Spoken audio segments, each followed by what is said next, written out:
Are you wondering what to do when your child's teacher gives you a report of your kiddo's behaviour at school that's not so awesome? Today I'm going to talk about what you can and can't do from home to help your child with their tricky behaviour when it happens at school. So teachers can often give you a bit of a, so today wasn't awesome, Isabella's not sharing, or, James really doesn't know how to not use his hands when he's in a disagreement with his friends. Any kind of negative report around their behaviour at school can be really hard to manage because you're not actually there. And I remember the story of my mum talking about my brother who was, I think, in the first year of school at the time, and the teacher had said that he had been climbing a tree. And my brother was like, that's not what happened. I was not climbing that tree. I wasn't even touching it. And my mum was like, well, I'm going to have to talk to the teacher about her eyesight because she's going to need her glasses checked because she thought that she saw you and that's a problem. And he's like, oh, well, maybe I was touching it a little bit. And funny story aside, the perception is often very different, and sometimes our kids will give us a different version of events because they don't want to be in trouble.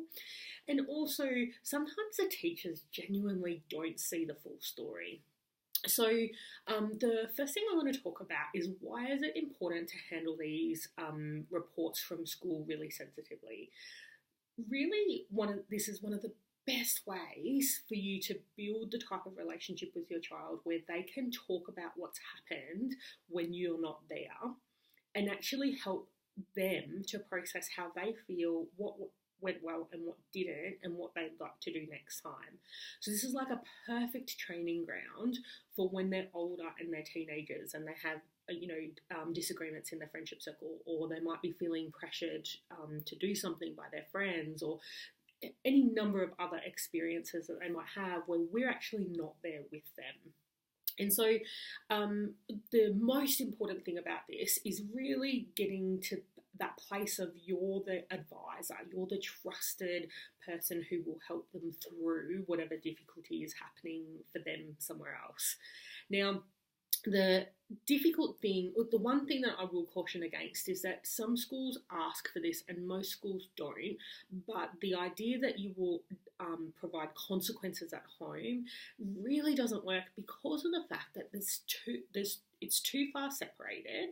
So the event itself happening versus the consequences happening at home, kids aren't connecting that when they're thinking about choosing their behaviour at school. And rather than teach them to think that far ahead, we actually want them to just be better at solving the problem at school in the first place. So that's the first thing to notice. The second thing I'd really bring up here is that this is such a great juicy area to be thinking about how shame operates in your relationship with your child, because our kids want us to believe that they are the most beautiful, amazing, perfect human being. And when someone else gives us a report that they've done something not so awesome, they can be really worried about how that changes how we feel about them, or how that changes how we see them. And so this is just such a beautiful area to be able to bring in the concept of you being completely judgment-free. All you're doing is trying to help them with the problem that they're having at school that's resulting in a disagreement with the teacher or a behaviour that the teacher is reprimanding them for. So how do you do it? The first thing you want to do is actually just introduce the topic in a really curious way. So, oh, sweetie, Mrs. Jones let me know that you were not sharing with the books at library time today. Can you tell me what happened? And so in that space, you can see the question I asked, non-judgmental, just curious. Now, if our kids have a history of us either giving them consequences for their behaviour, or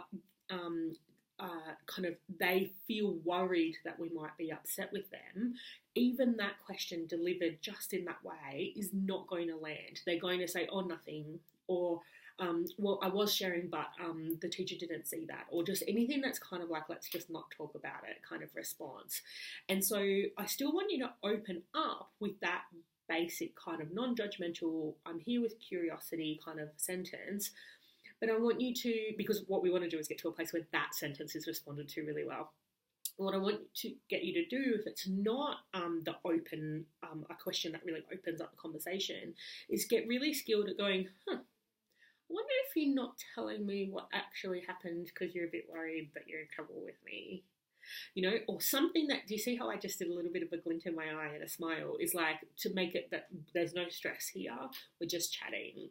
And it doesn't have to be like that, and you never have to use the same amount of words that I do. I'm always using a lot of words, but the point is, the message there is that this is not a problem. I'm just here to help. I just want to talk about it. Now, if they're flat out refusing, I wouldn't want you to push too hard, because I want you to lay the foundations for this to be the kind of conversation that they want to participate in the future. But at least you might try, particularly if it's something that's worrying you, or if it's something that's really irritating the teacher, you might want to say something like, Mrs. Jones is pretty upset about it, so I would like to talk. You're not in trouble with me, but it's something that we want to kind of handle, because it sounds like it's a pretty tricky situation at school, and it would be good to have a chat about it. And so then, I wouldn't push much more than that, but you're going to keep opening those conversations. And the objective, and the reason I mention the objective now is because that will come through in the way you bring it up with your child. The objective is to get to a place where they feel like you are there to help them with a tricky situation at school. You're not there to change them. You're not there to fix them. You're not there to do the teacher's bidding. Your intention is to help them with this tricky situation at school. So what happens next? When they say, this is what happened, when you get to that stage, then you want to get to a place where you can basically describe their perspective in a way that they will say, yes, Mum, that's exactly what happened. So you want to talk about something like, you didn't share the books because last week John didn't share the books with you, and that was really unfair. Is that why what happened? Yes, Mum. Last week he didn't, and why should I have to? The important thing there is that your child genuinely believes that you understand their perspective. Doesn't matter if you get it or not. What matters, you do want to get it, but it's more important that they believe that you get it. It's not enough to just get it yourself. You need to really be able to explain what was driving their behaviour, what was their intention, what were they feeling. You need to be able to describe that. So once you've gotten to that stage, and again, if you're not getting there, like if they're not giving you enough detail, you can do kind of open-enders like, I wonder why that might happen if it was me. For me, I might not be sharing the books at library time because I'm worried that they're going to borrow the books that I want, and I won't be left with any of the ones that I want. So I'm just bringing up like a hypothetical, genuinely what might happen for me to be in that same situation.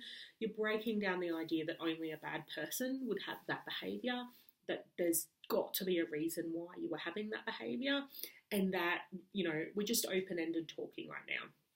So once you get to that point, then we want to talk about, so why do you reckon this is such a big problem for Mrs. Jones? How do you reckon she feels about it? And here we go through anyone else who's involved. So if it's just a disagreement between your child and the teacher, it's just the two of them. If it's a disagreement between your child and other kids, and then the teacher's getting involved, I want you to do it for everybody. It's like, so how come James would be worried about that? And why would Mrs. Jones be worried about that? I'm using interchangeable names. I can't even remember which names I'm using, but it's a hypothetical example. Anyways, the point being that you can see how it's everybody's perspective gets some airtime.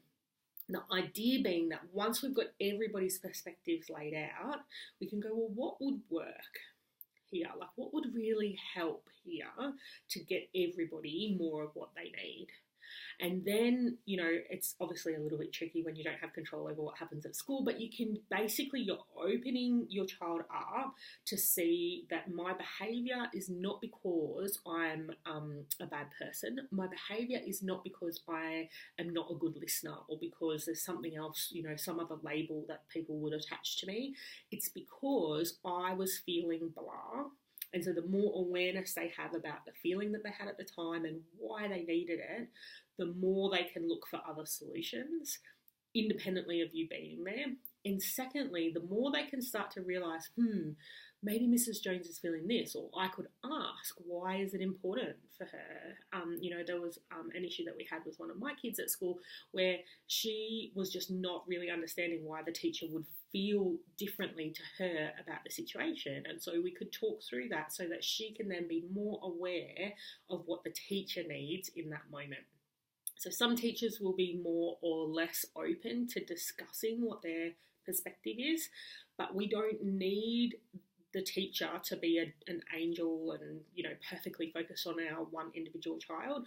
All we need is for our child to open up and notice everybody has a perspective in this, and we can look for ways that will work for everybody. So once you've done those, you get more practice about it. In the beginning, the objective is really just to get comfortable having these conversations with your kid. We genuinely just want to, if you can get to a place where your child can say, hey, this thing happened at school today, and even if you've not heard about it from anyone else, you want them to be able to say, this thing happened at school today, and look, I did something I'm not comfortable with, or vice versa. My friend did such and such and I didn't know what to do. When they're ready to be able to come to you and open those conversations up, that's just a brilliant step, regardless of, whether we find a resolution that the teacher is comfortable with or not. Then that, as you get more and more practiced, the more you can kind of encourage less gently your child to get to a place where they can do what the teacher needs, and that without giving up what's important to them, but really just focus on that problem solving that will open things up. So I hope this has been really helpful. Just to recap the 3 points, we want to be able to introduce the topic in a way that encourages our child to want to talk about it and to not feel shame about what they've done. The second thing is getting them to open up and look at, what was happening for me in that moment? Why was it that I was behaving in a way that was a problem for the teacher? And the third thing is about looking at the perspectives of everybody else. And then I think that generally speaking, when you get those 3 things to happen, the solutions kind of fall out pretty easily. It makes it pretty clear, what our options are, and we can easily make things happen. But even so, if the solution isn't easy, then you get practice at being able to find a solution that works for everyone. So I'd really love to hear what has been really helpful from today's blog. What was a new insight for you, or what's something that you can change about how you talk to your child about what goes on at school? And it'd be awesome to hear after you've implemented that, like what changed, how are things going? So I'll also pop in the description of this video a link to sign up to regular emails from me. I send out these videos when they're available, and also send out other free training and other paid ways to work with me. So definitely pop your email address into that registration page if you'd like to get these videos straight into your inbox. Have a wonderful day.